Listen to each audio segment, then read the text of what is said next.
Saudara, ya, tidak putus-putusnya untuk kita selalu mendengar tentang firman Tuhan, karena firman Tuhan mengubah setiap hati. Ya, hati yang hari ini lesu itu akan diubah oleh firman Tuhan. Hati yang lemas akan diubah oleh firman Tuhan, dan firman Tuhan berkuasa untuk melakukan segalanya. Ya, firman Tuhan akan mengubah mata kita, firman Tuhan akan mengubah hati kita, firman Tuhan akan mengubah telinga kita, firman Tuhan akan mengubah setiap derap langkah kaki kita. Amin. Ya, saudara, ini malam, ini sudah lama ya kita tidak KKR ya. Tapi kita mulai untuk melakukannya karena satu hal, bahwa roh kita tidak bisa kendor sebenarnya. Karena kalau rohnya kendor, maka kita tidak bisa berbuat banyak dalam dunia ini. Ya. Kita tinggal dimanapun, tempat dimanapun, kalau roh kendor, itu kita tidak punya kekuatan. Amin. Nah, saudara, kalau kita tidak punya kekuatan, apa saja yang kita perbuat, itu sepertinya tidak ada nilainya. Ya. Jadi malam ini kita coba untuk melihat satu tema ya. Itu tema tuh saya taruh tema begini. Apakah benar kedatangan Tuhan itu dirahasiakan? Saudara, coba nanti kita simak ya satu-satu.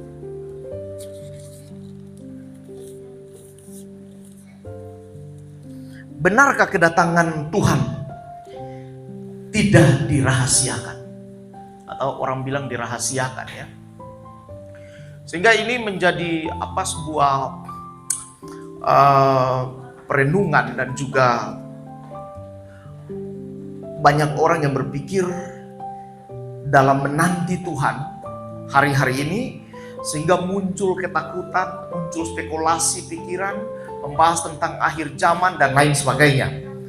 Nah, ini membuat saya sebagai hamba Tuhan mulai merenungkan kembali. Saya mulai berdoa, datang menyembah Tuhan, dan kemudian di situ mulai melihat sesuatu, bahwa ternyata Tuhan itu ingin semua yang ada tentang dirinya itu diketahui oleh kita. Saya ulangi, Tuhan itu mau semua yang ada tentang dirinya itu diketahui oleh kita semua. Untuk apa?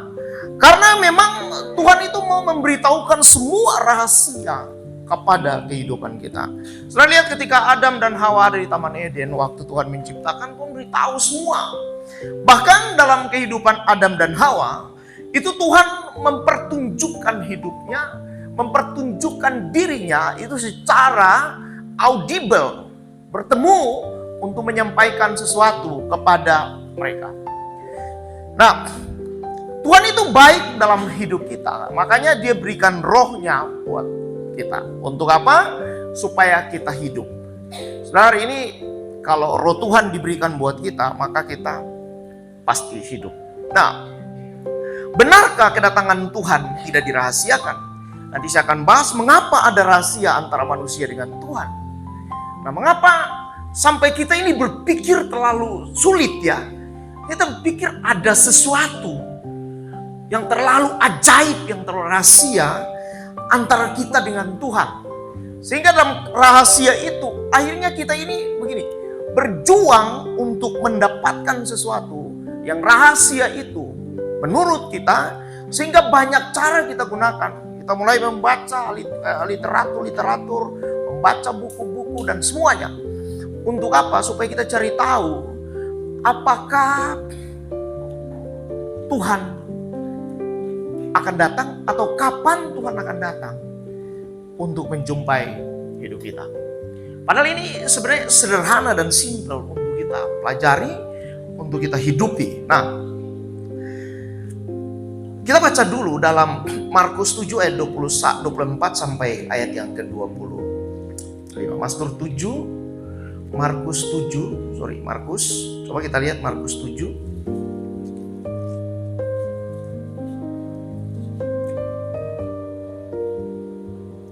Ya, Markus 7 ayat yang ke-24 hingga ayat yang ke-30 ya.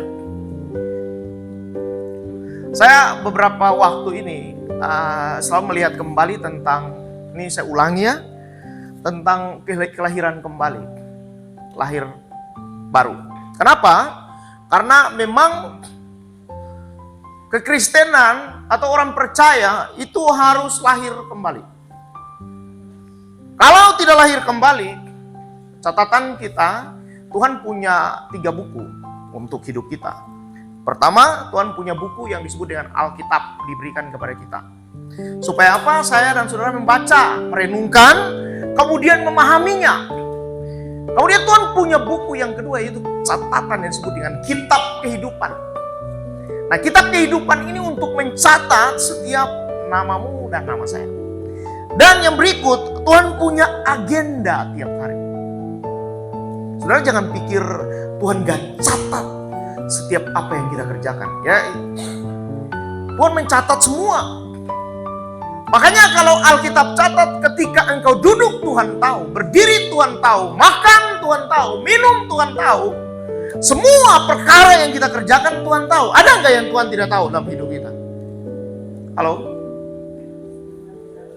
Semua Tuhan tahu. Jadi Tuhan punya catatan-catatan, yang kemudian catatan-catatan itu, kata Daud begini, nanti Tuhan akan sodorkan buat hidup kita. Kata Daud Tuhan akan sodorkan buat hidup kita. Makanya Daud berdoa begini, terima kasih Tuhan karena Engkau tidak menghitung setiap dosa-dosa. Yang baik yang Kau hitung dariku, dan yang tidak baik Engkau tidak menghitungnya. Saudara berdoa juga begitu hari-hari ini? Atau kita merasa kita ini paling hebat nih, sehingga Tuhan catat yang baik-baik saja. Alkitab catat, Tuhan mencatat semua. Apa yang terjadi dalam hidup kita Tuhan catat. Waktu saudara datang beribadah Tuhan catat. Amin. Ya, jadi ibadah sungguh-sungguh.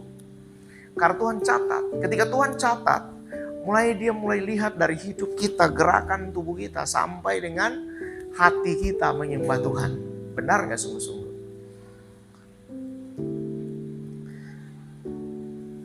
Kalau kita pahami ini, maka hidup kita akan dibukakan yang disebut dengan rahasia-rahasia kerajaan surga. Amin. Ya. Jadi hidup kita ini tidak ada satupun yang terlewat dari Tuhan.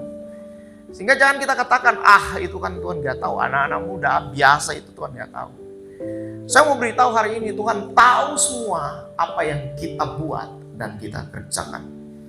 Sehingga karena Tuhan tahu semuanya, maka kita perlu untuk mendapatkan detektor dalam hidup kita. Yang mendeteksi setiap hidup kita supaya kita ini berbalik kepada Tuhan. Kadang-kadang kita berjalan dan tidak berbalik kepada Tuhan. Kita baca dulu Markus ya, pasal 7, ayat yang ke-24 sampai 30. Saya baca aja, saudara dengar ya. Ini saya lagi merenungkan apa kira-kira yang saya bisa berbagi dengan kita semua ya.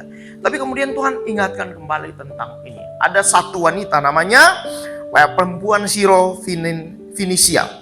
Lalu Yesus berangkat dari situ dan pergi ke daerah Tirus. Ia masuk ke sebuah rumah dan tidak mau bahwa ada orang yang mengetahuinya, tetapi kedatangannya tidak dapat dirahasiakan. Malah seorang ibu yang anaknya perempuan kerasukan roh jahat segera mendengar tentang dia, lalu datang dan tersungkur di depan kakinya.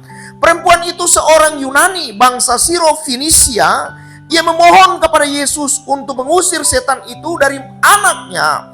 Lalu Yesus berkata kepadanya, biarlah anak-anaknya yang dahulu, sebab tidak patut mengambil roti yang disediakan bagi anak-anak dan melemparkannya kepada anjing.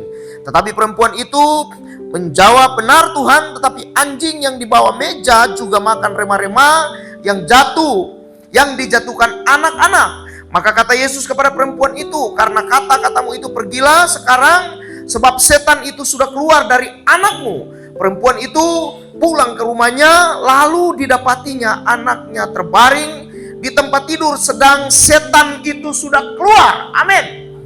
Ya, setannya sudah keluar. Dalam hidup kita setannya sudah keluar semua. Jadi jangan lagi lihat-lihat setan. Lihat Tuhan. Saudara, kalau terlalu banyak lihat setan, nanti setan akan masuk dalam hidupmu lebih banyak lagi. Coba kita mulai hari ini untuk lihat Tuhan, supaya rahasianya dibukakan buat hidup kita. Nah, saudara dan saya kalau banyak lihat setan, maka rahasia setan yang akan dibuka buat kita. Nah, rahasia setan buka buat kita tuh, setan akan berkata, aku juga bisa memberikan kesejahteraan buat hidupmu. Aku juga bisa memberikan kekuatan buatmu. Nah, setan akan ngomong begitu karena kita terlalu banyak mencari tahu tentang setan, maka setan juga akan memberikan segala sesuatu yang menurut dia baik buat hidup kita. Ya, sehingga hari ini kita akan tahu bahwa Tuhan itu mau beritahu semua dalam hidupnya untuk kita. Saya juga kadang-kadang lihat hari-hari ini terlalu banyak rahasia-rahasia. Nanti akan begini, nanti akan begini. Stop yang begitu. Tuhan bilang hidup nih sekarang. Dan yang besok itu jangan terlalu banyak pikirkan. Karena besok hari itu urusan Tuhan. Dan hari kemarin sudah lewat. Dan besok itu urusan Tuhan. Kita ini kadang-kadang berpikirnya besoknya masih 1 bulan ke depan kita sudah pikir sekarang. 1 tahun ke depan kita sudah pikir sekarang. Nanti anakku 2 tahun ke depan ini jadi apa? Biar aja. Itu urusan Tuhan. Tugas kita adalah melakukan segala sesuatu. Apa yang Tuhan perintahkan buat hidup kita untuk kita kerjakan. Amin. Kata Tuhan, dia akan melindungi, dia akan menjaga, melindungi setiap orang-orang yang hidupnya bergantung kepada Tuhan. Ya kalau hari ini sudah bergantung kepada Tuhan, tenang nih. Bertobat. Kalau kita bertobat hari demi hari, maka Tuhan akan memperhitungkan semua itu buat kita. Saya kalau duduk kemudian ada hal-hal yang salah, Tuhan ampuni saya, ampuni pelanggaran saya, ampuni dosa saya. Semua yang saya kerjakan, saya ingat orang-orang yang saya sakiti atau mereka sakiti hidup saya. Saya ingat mereka, kemudian saya sebut namanya. Tuhan ampuni saya sebutkan orang. Tuhan ampuni kalau saya bersalah dengan orang itu. Saya sebutkan, kemudian ampuni saya Tuhan. Ya, itu jalan yang terbaik sehingga nanti saya masuk dalam kerajaannya untuk bisa berkomunikasi dengan Tuhan. Ya, saudara, ini ada beberapa hal, 3 poin akan saya bahas malam ini. Tentang begini, benarkah kedatangan Tuhan tidak dirahasiakan? Menurut saudara, bisa dirahasiakan, bisa tidak. Tapi menurut saya, Tuhan tidak pernah merahasiakan sesuatu bagi orang-orang yang sungguh-sungguh percaya kepadanya. Ini. Jadi sehingga kita hari ini tidak lagi menunggu pendeta membahas akhir zaman. Tunggu pendeta membahas tentang apa, membuka tentang second coming. Atau membuka tentang kedatangan Tuhan yang kedua kali. Sehingga saya berjaga-jaga, akhirnya kita sama seperti wanita yang bodoh. Apakah wanita yang bodoh tidak punya minyak? Punya. Cuma mereka tidak punya cadangan minyak saja. Mereka punya minyak. Sama-sama hari ini kita punya kekuatan, disebut kekuatan roh, spirit dalam hidup kita. Untuk kita berjalan bersama dengan Tuhan. Tapi kadang-kadang di tengah jalan, kemudian kita tidak punya pemahaman yang baik. Akhirnya segala sesuatu yang ada pada kita habis. Dan kita tidak bisa berjumpa dengan sang mempelai. Ya.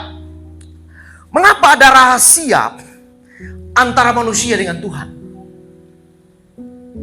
Ini pertama. Jadi mengapa ada rahasia? Sudah simak baik-baik ini ya. Mengapa ada rahasia antara manusia dengan Tuhan? Poin pertama, karena manusia mengalami kematian rohani. Kita baca dulu Wahyu pasal 3 ayat 2 sampai 4. Coba, satu orang baca Wahyu pasal 3 ayat 2 sampai 4.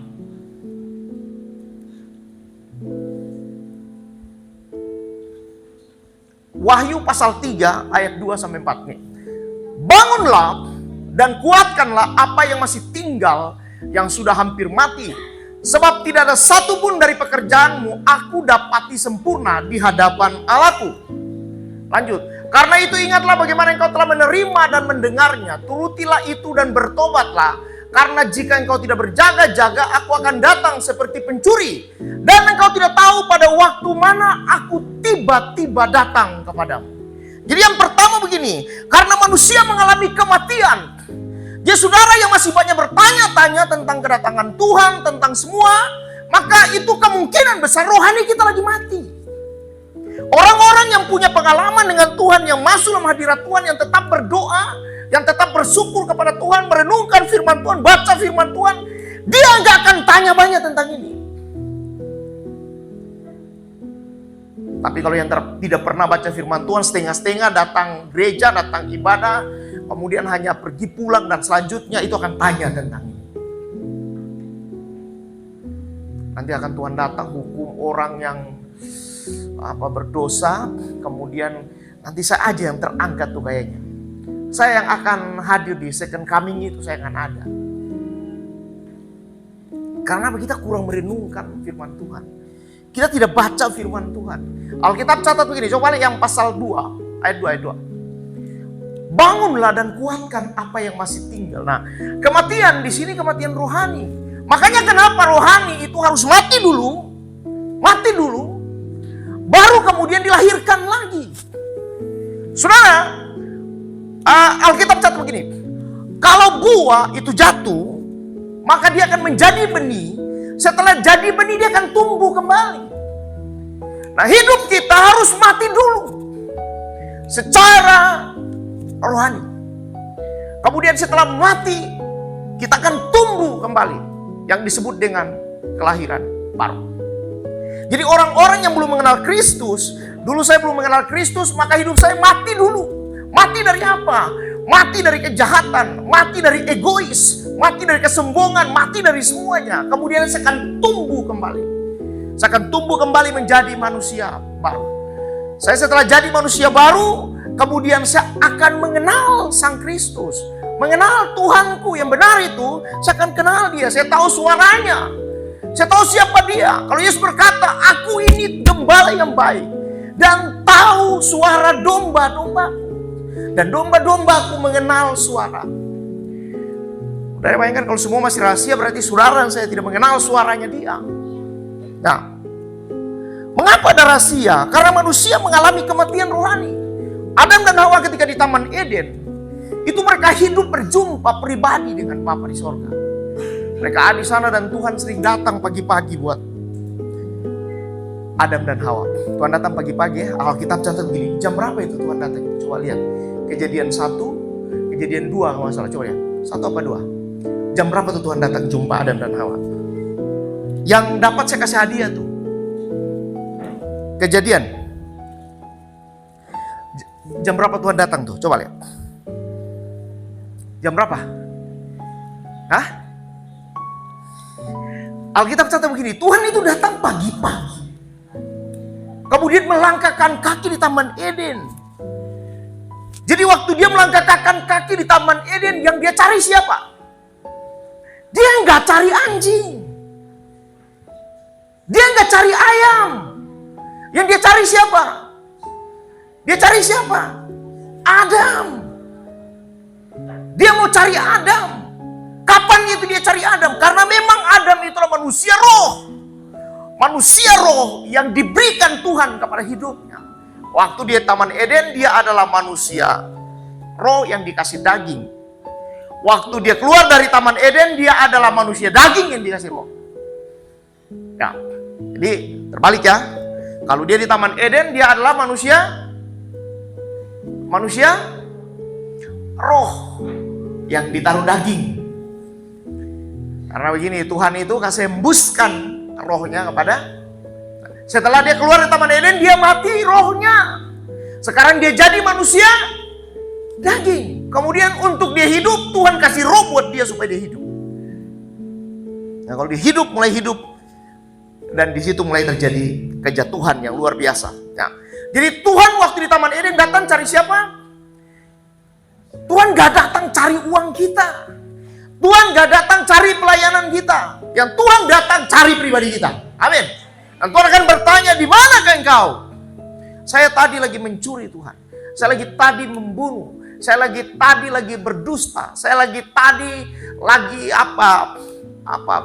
salah paham dengan orang. Saya lagi tadi mata melihat sesuatu kuntilanak yang kurang bagus. Mata saya melihat sesuatu yang kurang bagus.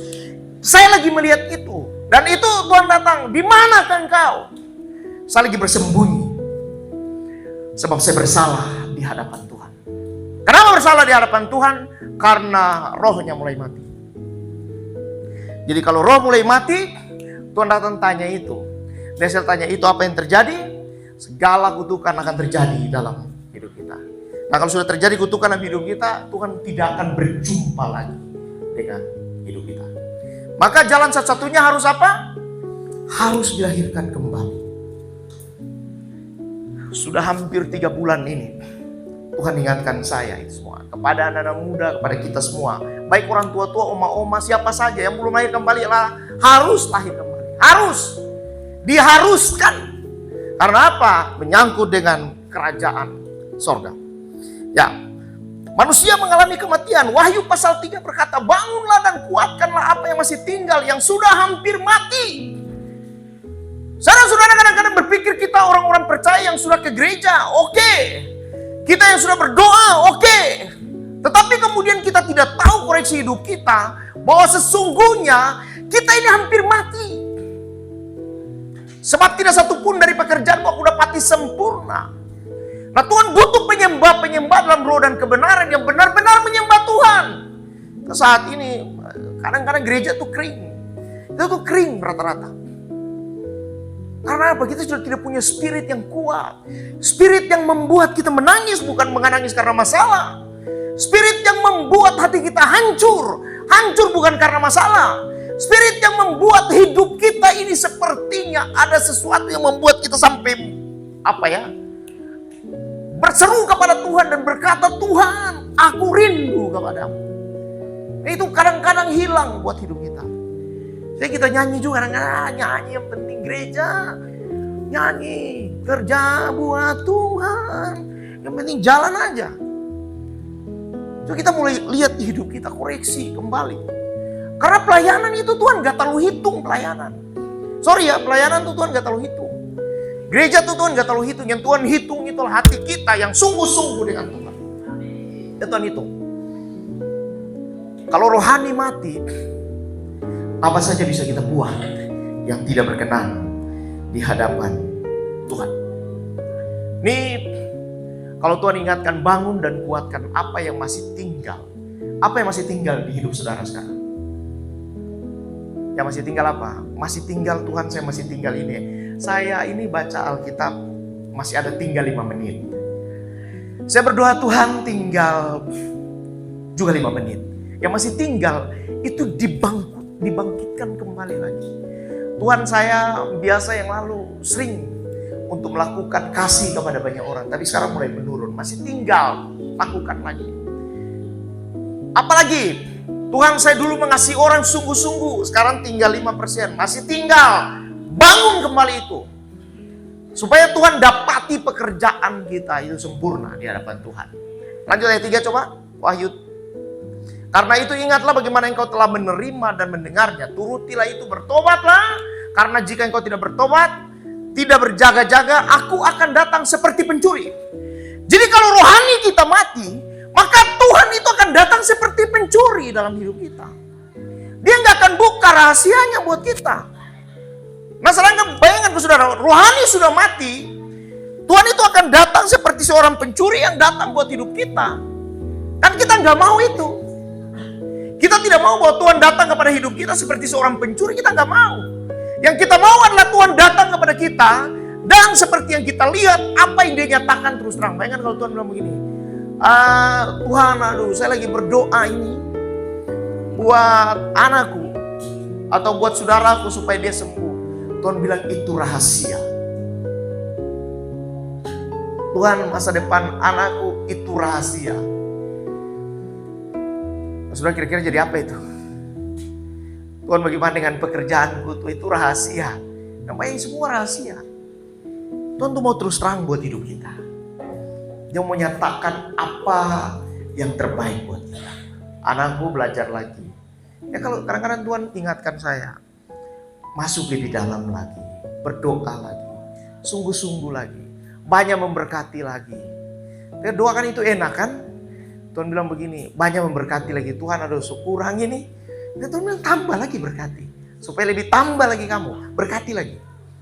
Ya begitu, kalau pernyataan-pernyataan begitu kan bagus toh. Dalam kehidupan kita. Ya, itu yang pertama. Jadi kalau saudara dan saya mati rohani, maka semua yang kita buat akan tidak damai sejahtera. Apa yang kita kerjakan tidak mendatangkan damai sejahtera. Apa yang kita kerjakan tidak mendatangkan sukacita. Karena rohani kita mati. Saudara hidup ini dengan Tuhan, saudara bisa ke gereja, sudah bisa ke ibadah, sudah bisa berdoa, itu karena rohani lagi hidup. Tapi kalau rohani lagi mati, saudara akan sulit ke gereja. Saudara akan sulit untuk berdoa. Saudara sulit untuk menceritakan firman. Saudara sulit untuk menyanyi. Saudara sulit untuk menyalurkan talenta kepada. Susah, saudara. Susah dan sangat susah. Tapi kalau rohaninya hidup, itu biar gak ada apa-apa, hatinya akan tetap. Jadi biar alat musiknya gak ada, kalau dia cinta Tuhan sungguh-sungguh, saudara, itu akan terjadi ledakan yang luar biasa. Amin. Ya, kita harus punya semangat, punya spirit yang itu. Spirit yang benar-benar dari dalam keluar, mengalir sebuah aliran-aliran sungai yang menghidupkan banyak keadaan. Banyak orang akan dihidupkan karena memang hidup kita adalah roh yang sudah dilahirkan kembali. Sudah, bukan karena kadang-kadang orang bilang, oh karena dari karismatik ya. Karena dari karismatik jadi sudah lahir kembali. Oh, belum tentu. Belum tentu. Saudara, Kristen itu adalah kelahiran kembali. Kristen itu bukan keturunan. Mengikut Yesus bukan keturunan. Mengikut Yesus telah dilahirkan kembali. Siapapun dia, dilahirkan kembali. Bukan dilahirkan kemudian saudara melahirkan ulang, enggak. Orang akan dilahirkan kembali oleh Tuhan. Setiap saat akan dilahirkan kembali hidupnya, agar dia bisa komunikasi dengan Tuhan. Yang kedua, hidup dalam kegelapan. Yang tadi pertama adalah orang mati rohani. Mati rohani itu adalah orang-orang yang tadi yang sulit untuk berkomunikasi dengan Tuhan. Yang berikut adalah hidup dalam kegelapan. Mari kita lihat 1 Tesalonika ayat 4. 1 Tesalonika pasal 4 ayat 7 dan 8. Coba lihat 1 Tesalonika 4 ayat 7 dan 8. Allah memanggil kita bukan untuk melakukan apa yang cemar, melainkan apa yang kudus. Karena itu siapa yang menolak ini bukan menolak manusia, melainkan menolak Allah, telah memberikan juga rohnya yang kudus kepada kamu. Jadi Allah memanggil kita bukan untuk melakukan apa yang cemar. Nah, hidup dalam kegelapan itu kita akan melakukan hal-hal yang cemar. Kemabukan, pesta pora bisa jadi di sana. Kemudian apa, perselingkuhan dan lain sebagainya. Itu akan terjadi di sana. Itu adalah kegelapan yang kita kerjakan. Nah, orang kalau sudah gelap, hidup dalam kegelapan, susah untuk membedakan mana warna merah dan warna putih. Mana tangan kanan dan mana tangan kiri. Susah untuk membedakan itu. Nah, kalau kita hidup dalam kegelapan, kita tidak tahu mana membedakan yang baik dan yang jahat. Nah, kalau kita hidup dalam kegelapan, maka tentu kita tidak akan bisa untuk melakukan sesuatu yang baik di hadapan Tuhan dan benar. Ya, saudara, bahwa hidup kita ini harus hidup sesuai dengan apa yang Tuhan mau. Nah, 1 Tesalonika 4 ayat 7 dan 8 berkata, Allah memanggil kita bukan untuk melakukan apa yang cemar. Lanjut ayat 8. Ayat 8.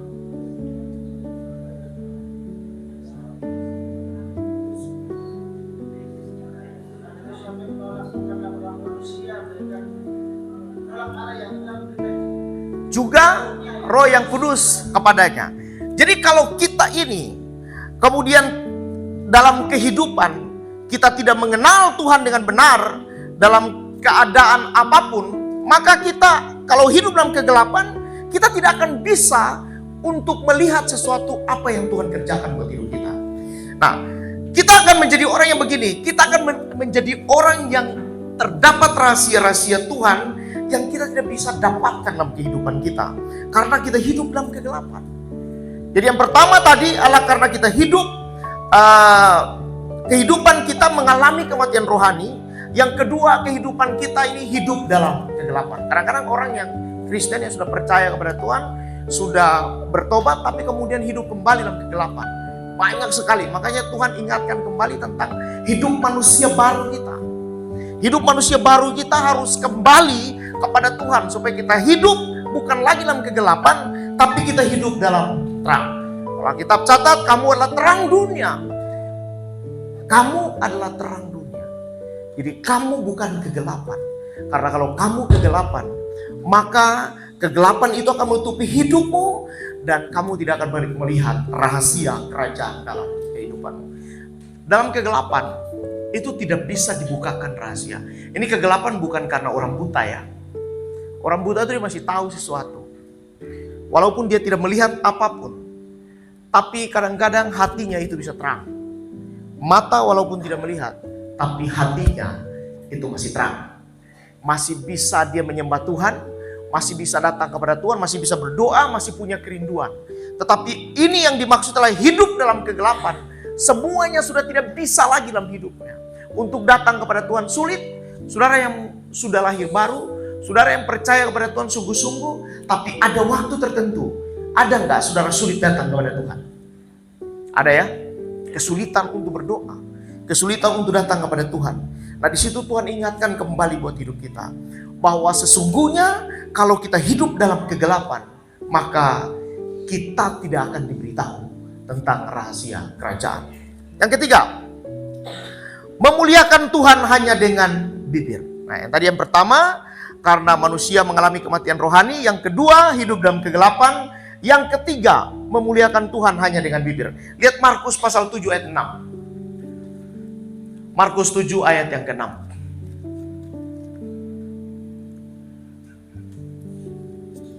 Ya, Markus 7 jawabnya kepada mereka. Benarlah nubuat Yesaya tentang kamu, hai orang-orang munafik. Sebab ada tertulis, bangsa ini memuliakan aku dengan bibirnya, padahal hatinya jauh daripadaku. Siapakah mereka itu? Yaitu orang-orang yang ada di gereja. Orang-orang yang berdoa datang kepada Tuhan, tapi bukan untuk Tuhan. Datang kepada Tuhan hanya untuk gereja. Datang kepada Tuhan hanya untuk menyenangkan orang. Datang kepada Tuhan hanya untuk teman, hanya untuk sahabat. Datang kepada Tuhan hanya untuk memenuhi hasrat bahwa sesungguhnya saya sudah beribadah. Nah, kalau itu yang kita kerjakan, maka Tuhan bilang begini, kamu ini datang kepadaku, tapi memuliakan hanya dengan bibir. Nah, bibir itu tersangkut dengan lidah dan lain-lain. Ya, saudara kalau datang kepada Tuhan hanya mengucapkan dengan bibir, Alkitab catat saudara tidak akan diberitahu rahasia tentang kerajaan. Jadi hari ini hidup kita harus dikoreksi lagi. Kelahiran kembali, pertobatan kita harus diubah kembali. Untuk datang kepada Tuhan sungguh-sungguh. Sungguh-sungguh kepada Tuhan. Kita harus melakukannya dengan benar. Memuliakan Tuhan harus dari hati, muncul dari hati. Hati ini harus dikoreksi tiap hari. Harus dikoreksi tiap waktu. Saudara, kadang-kadang orang yang masih punya kepahitan, masih punya hati yang tidak benar, tapi kemudian dikatakan, saya ini lagi menyembah Tuhan. Ini kalau kesaksian-kesaksian hidup hari-hari ini, orang yang sudah bertobat, orang yang sudah datang kepada Tuhan, orang yang sungguh-sungguh, tapi ternyata dalam hidup sehari-hari, kalau dilihat, itu kacau berantakan. Sehingga kita semua hidup harus benar-benar memuliakan Tuhan dengan hati. Saudara, kalau memuliakan Tuhan dengan hati yang sungguh-sungguh, saudara pasti akan dapatkan kemuliaan yang Tuhan berikan. Kalau tidak sungguh-sungguh, kita ini tidak akan dapat apa-apa. Saya terus terang kalau berdoa kemudian tidak sungguh-sungguh, tidak terima apapun, tidak akan dapatkan sesuatu yang Tuhan berikan buat hidup ini. Tapi waktu sungguh-sungguh datang, hati yang hancur, Tuhan aku berdoa kepadamu, aku menyembahmu, datang menghadap takhtamu yang kudus. Di situ lawatan yang turun. Kadang-kadang di gereja juga tidak rasakan apa-apa. Kenapa? Karena memang kita terus sungguh-sungguh dengan Tuhan. Jadi, benarkah kedatangan Tuhan tidak dirahasiakan? Dirahasiakan. Kalau yang pertama, yaitu rohani mati. Kemudian yang kedua, hidup dalam kegelapan. Yang ketiga, memuliakan Tuhan hanya dengan bibir. Saudara masih mau memuliakan Tuhan dengan bibir? Itu nyanyi itu setengah-setengah, orang sudah puji-pujian luar biasa. Haleluya. Nah itu sulit untuk naik. Orang sudah menari buat Tuhan, kita masih belum menari, kita masih duduk. Nah, bisa juga kantuk dalam gereja.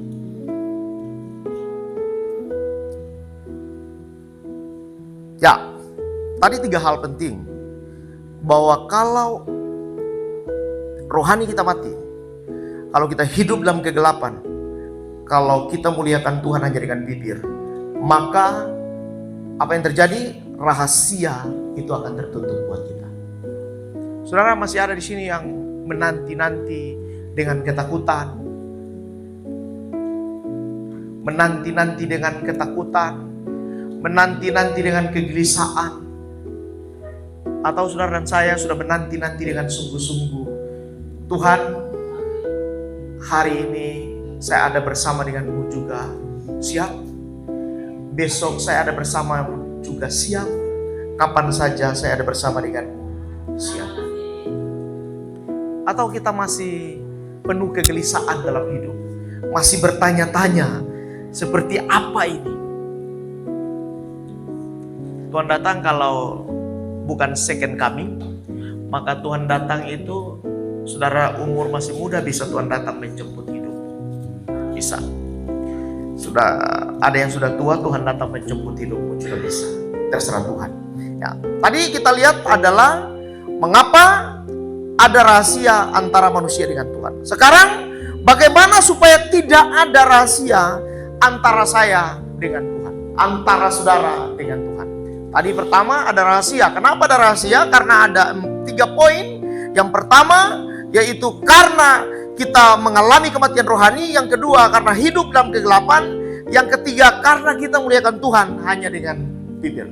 Itu tertutup semua. Tidak ada yang akan dibukakan kalau kita punya ini.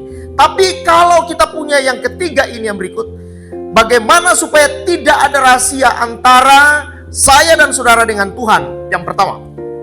Ini yang pertama. Baca dan renungkan firman Tuhan. Coba. Yang pertama, baca dan renungkan firman Tuhan. Buka Mazmur pasal 91. Mazmur 91. Baca dan renungkan firman Tuhan. Saudara sudah baca dan renungkan firman? Jadi bukan cuma baca. Baca dan renungkan. Mau anak-anak, orang tua, anak muda, oma-oma, opa-opa, baca dan renungkan firman Tuhan. Merenungkan itu akan mendapatkan sebuah rema. Setelah rema didapatkan akan kita lakukan. Makanya kalau pendeta-pendeta selesai menyampaikan firman Tuhan, dia sampaikan begini, berbahagialah setiap kamu yang melakukan dalam kehidupanmu, itu kamu akan diberkati oleh Tuhan. Lihat, Mazmur 91. Ada Mazmur 91?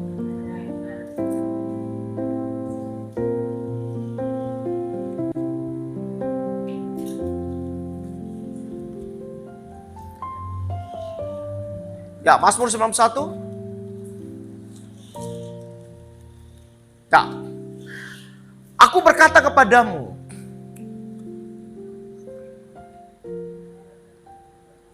Itu kenapa akan itu? Ayat 1.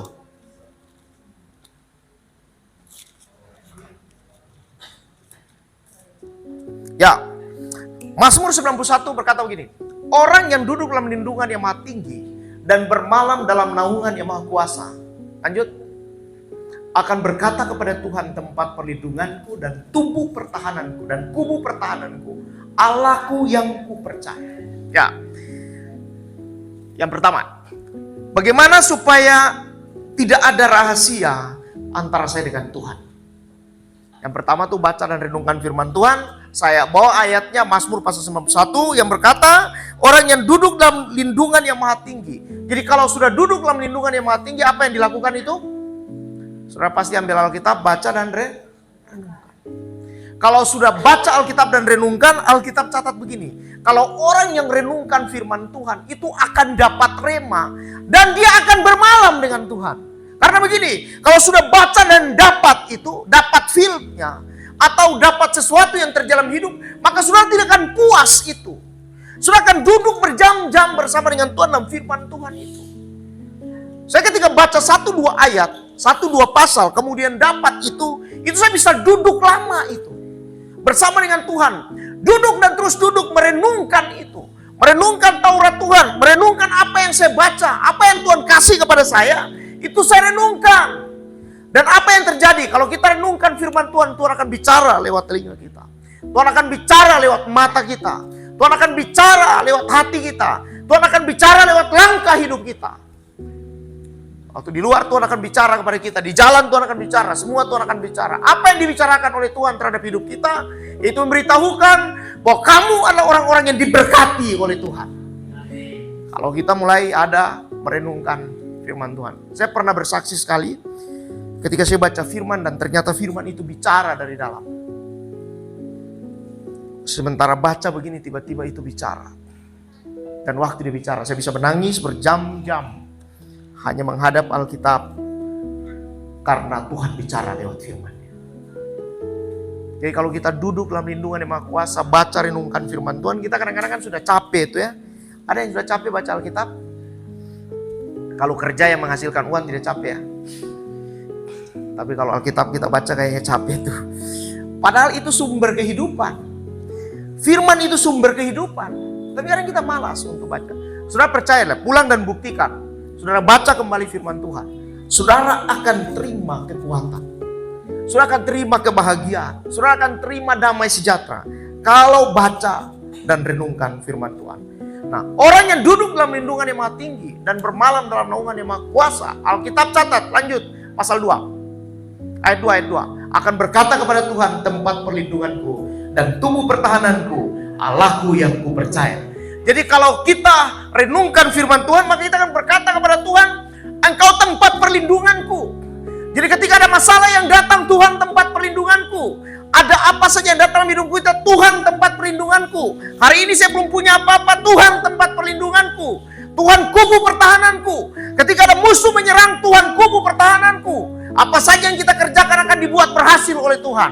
Kalau kita percaya kepadanya, karena Dia Tuhan yang akan selalu bersama dengan hidup kita. Saya katakan tadi, Tuhan akan datang terus buat hidup kita.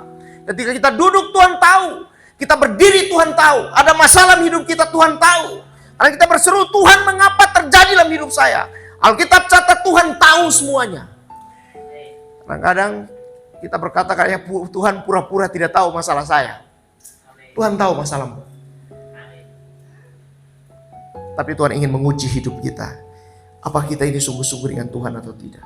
Yang pertama, baca dan renungkan firman Tuhan. Orang Israel itu selalu ajarkan kepada anak-anaknya untuk selalu taat kepada hukum.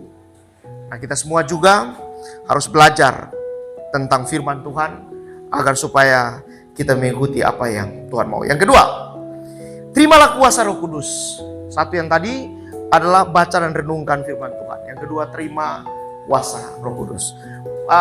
Kisah Rasul 1 ayat 8 berkata, kalau kamu menerima kuasa, jika Kisah Rasul 1 ayat 8. Tetapi kamu akan menerima kuasa kalau Roh Kudus turun ke atas kamu, dan kamu akan menjadi saksiku di Yerusalem, di seluruh Yudea dan Samaria dan sampai ke ujung bumi. Jadi ketika kita hidup pertama baca renungkan firman Tuhan dan kita terima kuasa dari sorga, kita akan menjadi orang-orang yang dibukakan rahasia kerajaan. Karena rahasia kerajaan tidak akan dibuka kepada orang-orang yang tidak mengalami Tuhan dalam hidupnya, yang tidak ada spirit di dalamnya, nggak mungkin dibuka. Ini akan menjadi rahasia semuanya. Saudara, saya kalau sama teman tidak satu visi, nggak akan saya buka. Kenapa? Karena mungkin rahasia itu akan terbongkar. Dan itu sebabnya ketika kita satu visi dalam Tuhan, maka visi itu akan dibuka semuanya. Tuhan akan buka semua dalam hidup kita. Kalau kita terima Roh Kudus. Roh Kudus adalah Roh Tuhan. Itu namanya penyatuan hati. Jadi ketika Tuhan turun hidup kita, maka kita akan ada dalam ruang lingkupnya Tuhan. Dan kalau kita ada bersama-sama dengan Tuhan, tentu semua dalam hidup kita akan memuliakan Tuhan. Kamu akan menerima kuasa kalau Roh Kudus turun ke atas kamu. Dan kamu akan menjadi saksiku di Yerusalem, di seluruh Yudea dan Samaria dan sampai ke ujung bumi. Coba saudara perhatikan. Kamu akan menerima kuasa kalau Roh Kudus turun ke atas kamu. Dan kamu akan menjadi saksi. Mengapa kamu jadi saksi? Karena Tuhan beritahu kepada hidupmu. Di Yerusalem kamu akan jadi saksi, di Yudea kamu akan jadi saksi, sampai ke ujung bumi kamu jadi saksi. Apa yang disaksikan kalau Tuhan tidak beritahu? Maka dalam hidup kita Tuhan akan beritahu semua apa yang terjadi, dan Tuhan akan kasih tahu untuk kita saksikan kepada setiap orang tentang kebaikan-kebaikan Tuhan. Dan itu tidak akan menjadi rahasia dalam kehidupan, tetapi akan menjadi sesuatu yang bermanfaat buat banyak orang. Yang ketiga, jadilah sahabatnya Tuhan. Kitab Yohanes 15 ayat 14 dan 15. Yohanes 15 ayat 14 sampai 17. Yohanes 15 ayat 14. Yohanes 15 ayat 14. Ayat 14. Ya, coba seorang baca. Ya. Kamu adalah sahabatku jikalau kamu berbuat apa yang dikatakan kepadamu. Aku tidak akan menyebut kamu lagi hamba. Ya. Sebab hamba tidak tahu apa yang diperbuat oleh tuannya. Oke. Cukup. Kamu adalah sahabatku. Nah, ketika kita jadi sahabat Tuhan, saya sampaikan bahwa ada 4 panggilan tertinggi dalam kehidupan. Yang pertama menjadi hamba Tuhan, yang kedua menjadi anak Tuhan, yang ketiga menjadi sahabatnya Tuhan. Kalau menjadi sahabatnya Tuhan, berarti Tuhan akan beritahu semua. Saya kalau punya sahabat, saya akan beritahu apa yang akan terjadi, yang akan saya lakukan. Apa yang saya perbuat, saya akan ceritakan semua. Ada yang punya sahabat yang tidak percaya sama sahabatnya. Kalau teman biasa mungkin tidak akan percaya. Tapi kalau punya sahabat, dia akan percaya untuk beritahu semua apa yang akan dikerjakan, apa yang akan dia perbuat. Karena sahabat itu akan diberitahukan sesuatu oleh Tuhan. Tapi kalau kau masih jadi hamba itu, makanya kadang-kadang saya tidak sepakat juga. Kira-kira siapa hamba ini? Karena kita ketemu siapa hambanya yang mana? Saya ini sahabatnya Tuhan. Saya ini anaknya Tuhan. Saya ini mempelainya Kristus. Kalau hamba, Alkitab catat tidak akan diberitahu. Saudara, hamba kalau di rumah tidak akan diberitahu tentang rahasia semuanya. Tapi kalau kamu adalah sahabat, itu akan diberitahukan semuanya dalam kehidupan. Amin. Ya. Jadi kita harus benar-benar menjadi sahabat. Kalau kita sudah jadi sahabat panggilan ketiga dalam kehidupan kita, maka kita akan bercerita secara baik dengan Tuhan. Maka kenapa butuh kelahiran kembali? Saudara, orang yang tidak punya kelahiran kembali canggung akan bicara dengan Tuhan. Kau bukti sendirilah. Saudara, bukti sendiri begini. Kalau saudara yang sudah sungguh-sungguh berdoa, saudara sudah sungguh-sungguh datang kepada Tuhan, banyak berdoa, tapi kemudian ada waktu tertentu, range waktu itu, saudara tidak datang kepada Tuhan. Coba bandingkan itu. Yang pertama, saudara dengan Tuhan, masuk dalam ruang intim bersama dengan Tuhan. Kemudian yang berikut, saudara jauhi Tuhan, kemudian berdoa. Coba lihat perbedaan.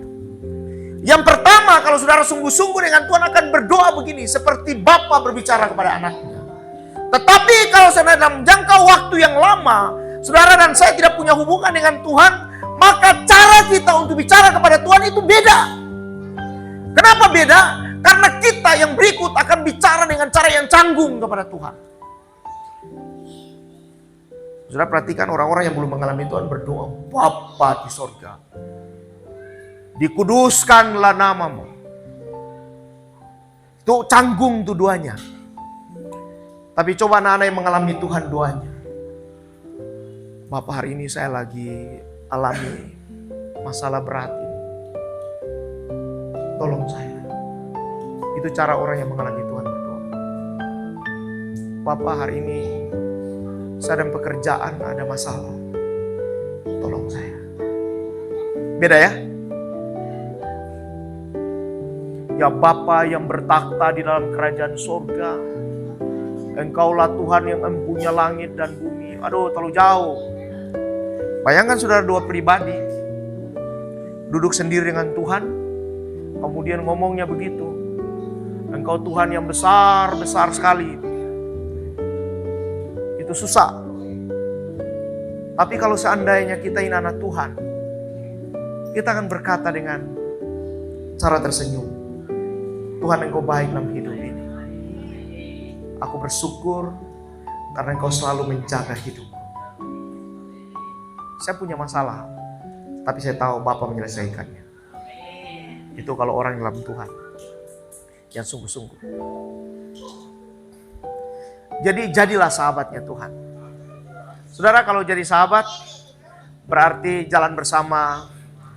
Ya bisa ya, jalan bersama, makan bersama, ada apa-apa selalu bersama-sama ya sahabat. Berikut, merendahkan diri di hadapan Tuhan. Mazmur Markus 7 ayat 25. Ini saya masuk pada poinnya. Markus 7 ayat 25. Markus 7 ayat 25. Ya. Coba buka Markus 7 ayat 25. Ya. Ini saya masuk pada poinnya. Jadi yang pertama tadi ada 3 poin. Yaitu bahwa kalau kita rohaninya mati, kalau kita hidup dalam kegelapan, kalau kita memuliakan Tuhan dengan bibir, maka itu menjadi rahasia. Tetapi kalau kita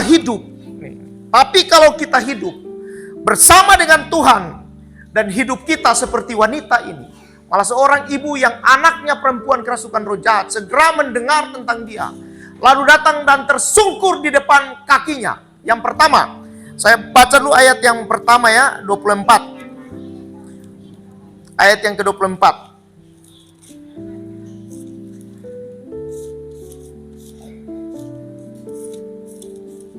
Markus yang ke-24. Oke. Ini poinnya. Lalu Yesus berangkat dari situ dan pergi ke daerah Tirus. Ia masuk ke sebuah rumah dan tidak mau bahwa ada orang yang mengetahuinya. Tetapi kedatangannya tidak dapat dirahasiakan. Saya masuk pada poin ini. Tetapi kedatangannya tidak dapat dirahasiakan. Mengapa tidak dapat dirahasiakan? Karena begini, ada orang-orang yang datang merendahkan diri di hadapan Tuhan. Saudara kalau masih tinggi hati, masih sombong, masih egois, masih semua, maka saudara dan saya tidak akan berjumpa dengan Tuhan. Saudara akan disimpan semua rahasia-rahasianya. Tapi kalau kita punya hati yang datang kepada Tuhan sungguh-sungguh, dan kita datang kepada Tuhan dengan hati yang rendah hati, maka kita akan dibukakan tentang rahasianya.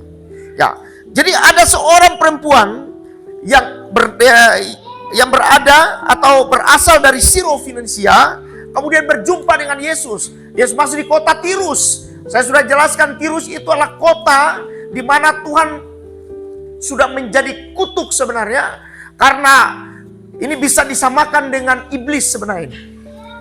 Kota yang bisa disamakan dengan iblis. Tapi kemudian orang ini tahu kedatangan Tuhan Yesus untuk datang di tempat itu.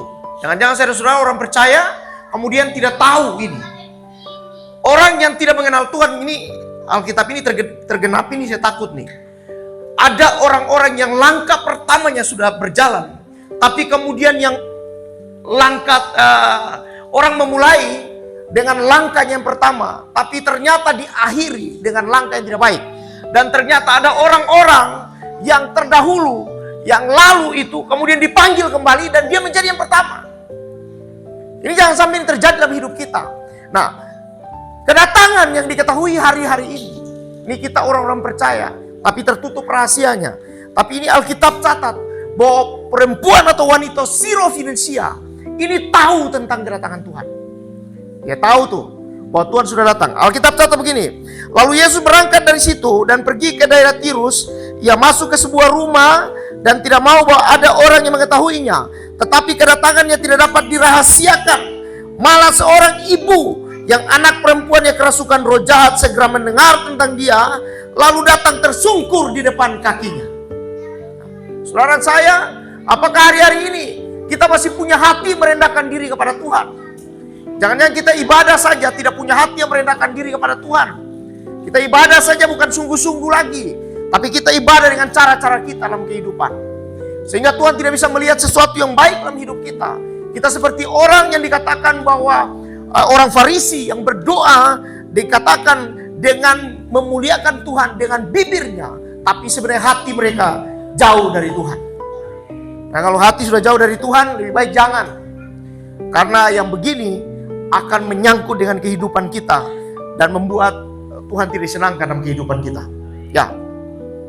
Jadi kita yang pertama harus merendahkan diri. Nah, Tirus adalah sebuah tempat di mana tempat tinggal dari wanita Sirofenesia. Ini saya jelaskan yang lalu itu bahwa di mitologi Yunani itu ada namanya begini. Kalau orang undang orang di acara pesta itu diundang dengan anjing. Jadi kalau kita sekarang kalau undang orang kan harus pakai pakaian bagus ya. Pakai pakaian bagus semua ada undangannya. Bila perlu rapi-rapi anak-anak aja tidak bisa dibawa. Kalau dulu mereka undang orang, itu bisa datang ke sana, bisa bawa anak-anak, bisa bawa semua dan bisa bawa anjing juga untuk acara pestanya. Dari sini berani, sudah ditentukan di sana. Undangan 2 ya. Ada pernah dapat undangan begitu, ditulis 2 orang aja. Kenapa demikian? Karena dicukupkan persediaan yang cukup. Satu acara itu hanya dicukupkan untuk 2 orang. Jadi contoh diundang 200 orang, ya 200 orang yang datang. Kalau dulu tidak.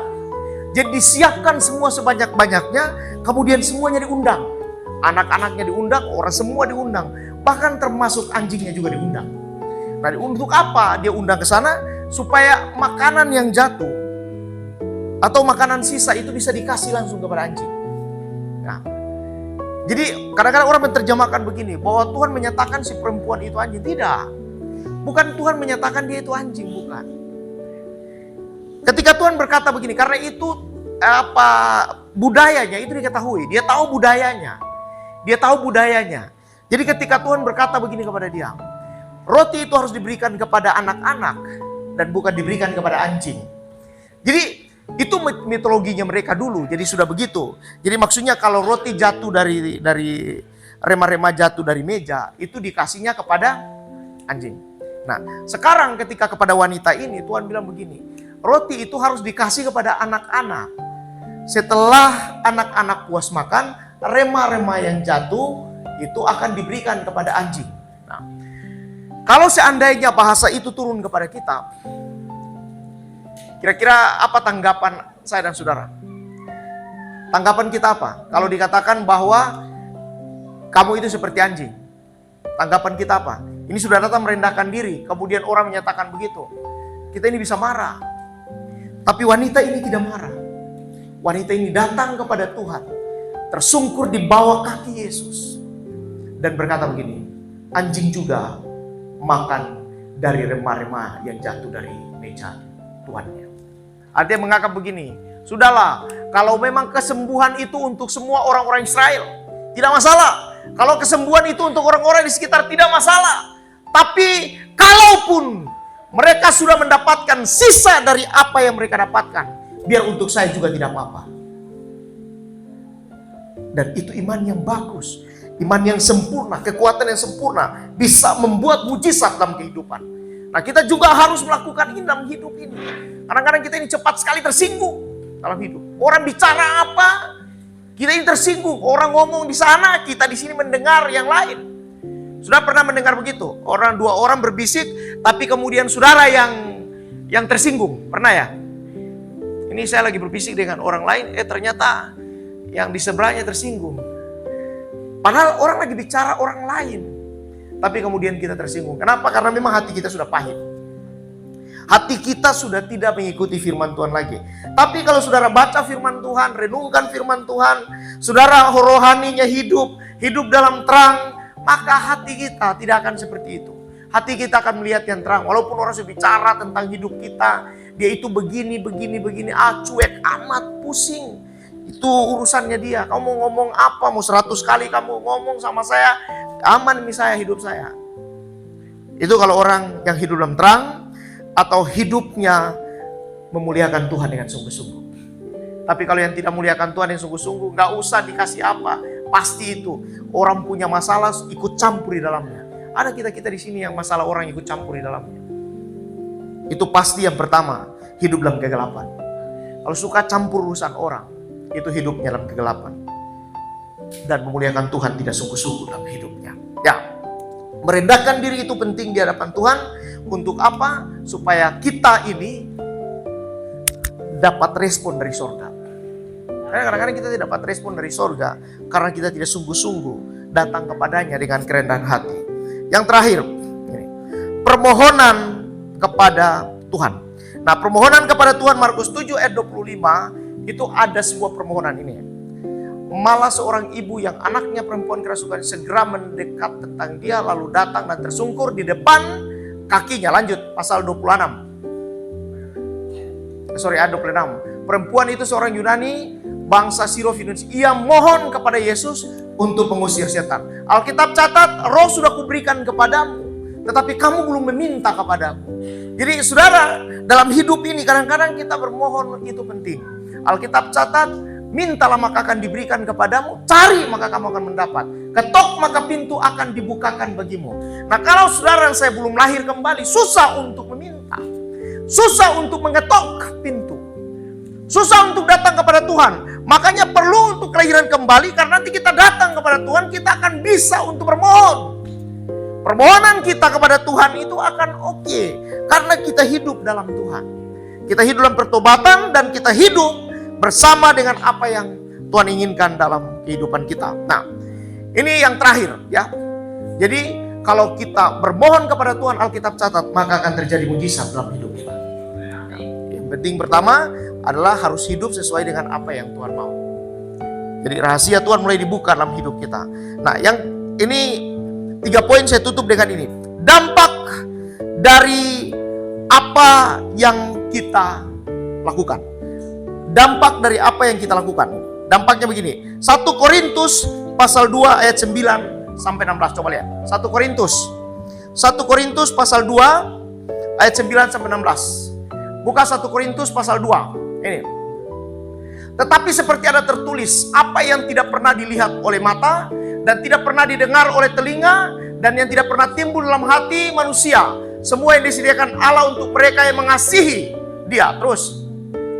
Karena kepada kita Allah telah menyatakan oleh rohnya, sebab roh menyelidiki segala sesuatu, bahkan hal-hal yang tersembunyi dalam diri Allah. Lanjut. Siapa gerangan di antara manusia yang tahu apa yang terdapat dalam diri manusia, selain roh manusia itu sendiri yang ada dalam dia. Demikian pula tidak ada orang yang tahu apa yang terdapat dalam diri Allah, selain roh Allah. Lanjut.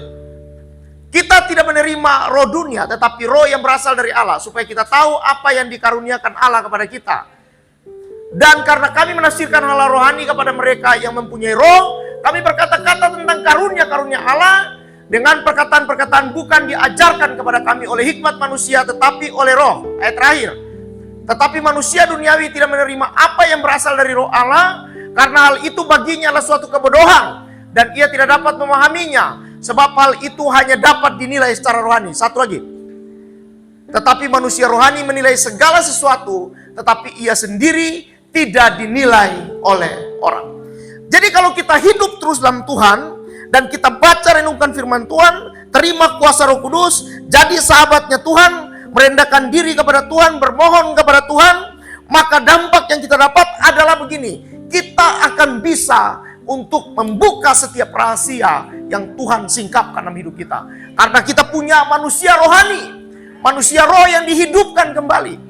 Manusia kita yang dalam ini ditaruh manusia roh yang adalah roh Tuhan yang berbicara dalam hidup kita. Maka kita akan pahami banyak hal dalam kehidupan. Nah, kalau tidak dilahirkan kembali, bagaimana mungkin kita akan bisa untuk menafsirkan hal-hal rohani? Hal-hal rohani hanya bisa ditafsirkan dengan orang-orang yang punya roh secara rohani. Tapi kalau tidak punya kerohanian, tidak akan bisa. Yang terakhir, Markus 7 ayat 29 sampai 30. Ini mujizat terjadi nih. Yang tadi kembali Markus 7 ayat 29 sampai 30. Alkitab catat begini. Apa yang kita dapat dampaknya? Dampak yang kita dapat yang pertama adalah kita ini manusia roh yang akan menerima karunia-karunia dari Tuhan, dan kita akan bisa menerjemahkannya, dan kita bisa mengerti banyak hal dalam kehidupan. Karena roh Tuhan akan bicara dalam hidup kita dan kita tangkap. Bagaimana kalau Tuhan bicara dengan roh, baru kita manusia daging? Susah untuk menangkapnya. Dan yang terakhir, Alkitab catat begini. Maka kata Yesus kepada perempuan itu, karena kata-katamu itu pergilah sekarang, sebab setan itu sudah keluar dari anakmu. Perempuan itu pulang ke rumahnya, lalu dapat anaknya terbaring di tempat tidur, sedang setan itu sudah keluar. Ini terjadi mujizat kepada kehidupannya. Ketika dia datang kepada Tuhan sungguh-sungguh, melakukan semua apa yang Tuhan mau, dengan merendahkan diri, maka mujizat terjadi dalam hidupnya. Sudah, kadang-kadang kita butuh mujizat. Kita butuh orang lain untuk mendoakan hidup kita. Tapi Tuhan butuh hidup kita untuk rendah hati kepada Tuhan, agar mujizat terjadi dalam kehidupan kita. Ini agak sedikit panjang karena dari pertama harus disampaikan dulu tentang latar belakangnya. Kemudian kita akan pahami terakhir mengapa sampai Tuhan membukakan rahasia kepada setiap orang. Karena orang harus hidup satu roh dengan Tuhan. baru bisa Tuhan sampaikan tentang semua rahasianya kepada hidup kita. Itu sebabnya kita perlu untuk bertobat dalam hidup kita. Setiap hari harus bertobat. Kalau ada yang salah dan roh sementara menjauh dari Tuhan, bertobat lagi. Kalau roh kita lagi menjauh dari Tuhan, bertobat lagi. Tuhan, jangan ambil rohmu daripadaku. Kata Daud, roh itu penting. Saudara bisa punya kekayaan, bisa punya gereja, bisa punya pelayanan, bisa punya makan, minum, bisa punya apa saja. Tetapi kalau roh diambil dari hidup kita, maka semuanya tidak berguna. Nah, Saul bisa mati karena roh diambil dari hidupnya. Nah, kita semua tentu di tempat ini mau roh Tuhan tetap tinggal dalam hidup kita. Roh Tuhan tetap ada dalam hidup kita. Supaya kita terkoneksi dengan Tuhan terus menerus. Kita terkoneksi dengan Tuhan dalam hidup ini. Karena kalau kita tidak terkoneksi dengan Tuhan, sulit untuk Tuhan bicara kepada hidup kita. Jangan ada ketakutan, kekhawatiran lagi dalam hidup. Berdoa saja, hari ini berdoa, besok berdoa, dan terus berdoa. Renungkan firman Tuhan. Ubah hidup kita, kerendahan hati kita. Saya percaya kita tidak punya ketakutan-ketakutan apapun lagi. Yang ada aja begini, kita menanti-nantikan Tuhan seperti wanita yang bijaksana dalam hidup. Amin. Oke. Ya, demikian firman Tuhan pada malam ini. Saya agak sedikit mengajar malam ini karena ketika saya dapatkan ini agak sulit untuk disampaikan. Tapi ini menjadi sebuah pengalaman buat hidup kita, pegangan buat kita, agar supaya kita tidak punya kekhawatiran dalam hidup lagi. Yang ada begini, kita renungkan terus firman Tuhan, dan kita ada bersama dengan Tuhan dalam segala keadaan. Tuhan memberkati kita semua malam ini. Mari pemain musik ke depan.